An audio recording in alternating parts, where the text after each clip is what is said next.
Hello, beautiful people. This is Kate, and today I want to invite you to my garden. Probably it's going to be a surprise for you, but one of my hobbies, my guilty pleasure, is gardening. It is my favorite relaxing activity, which also has a positive effect on my mental and physical health. Gardening increases self-esteem and reduces stress. You know, guys, that I'm a creative person. I can't live without art. So I easily find art and beauty in every type of activity. Talking about art, gardening is about finding the right combination of sunlight, fertile soil, and water to make your plants thrive. It's also about fulfilling your passion, so select plants you love.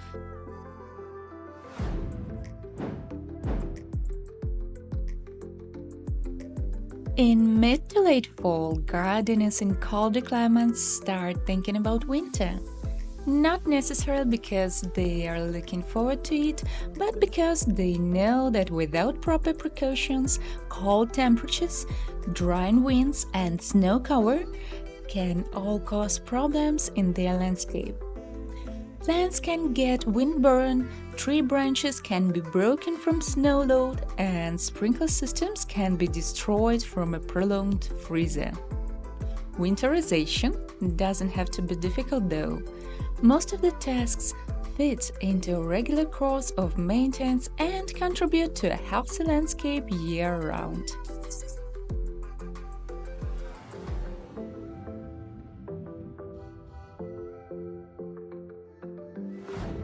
Step by step, I'm also starting the first preparations for the cold season.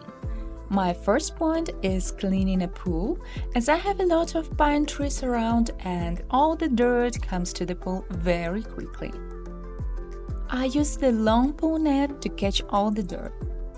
Of course, it's not necessary to clean it totally, as we should leave at least 30% of water, put the floats into it, and cover with tent.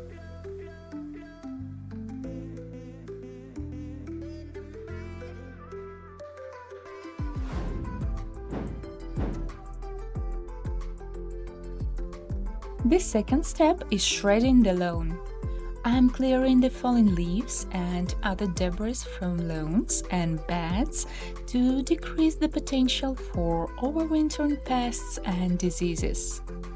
Clean, dry leaves, not those from diseased trees or shrubs, can be shredded and used as mulch. Shredding the leaves prevents them from packing together in layers and allows for better air circulation and water to flow through.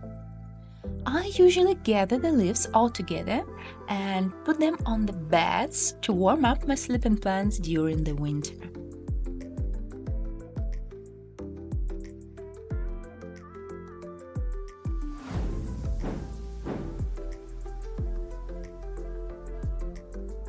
The third step is checking up my trees and bed plants. If there is something left, such as tomatoes or apples, I always take it off and use to cook dishes. Oh, by the way, guys, I found out some mushrooms in my garden. Could you help me to recognize are they eatable or not? The idea of having mushrooms in my own garden sounds nice, but I'm afraid for my health.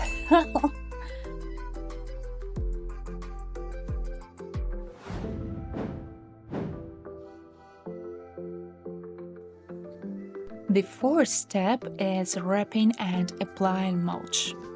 Here I have some flower bushes and grapes.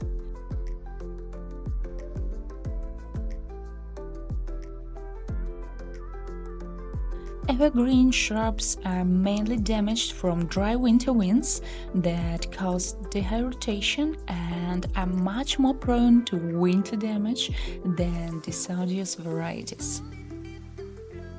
Shrubs with weak, brittle or floppy branches or those with leaves that are easily damaged should be wrapped with breathable fabric.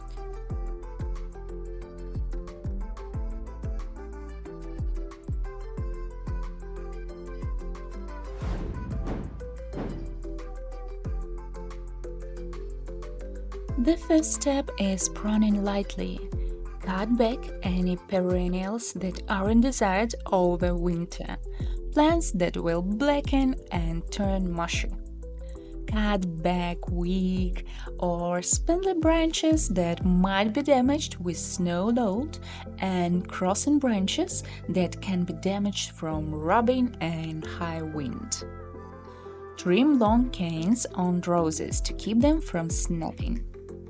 Huddle plants together, placing the most cold-sensitive ones in the center.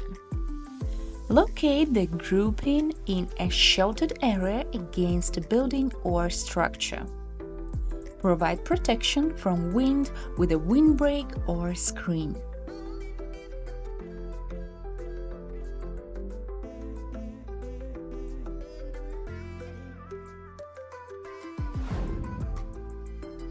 So guys, for this time the first 5 steps of garden preparations are done.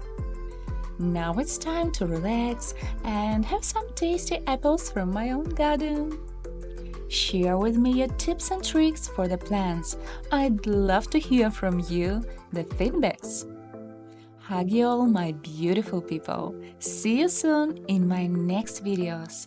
Bye bye.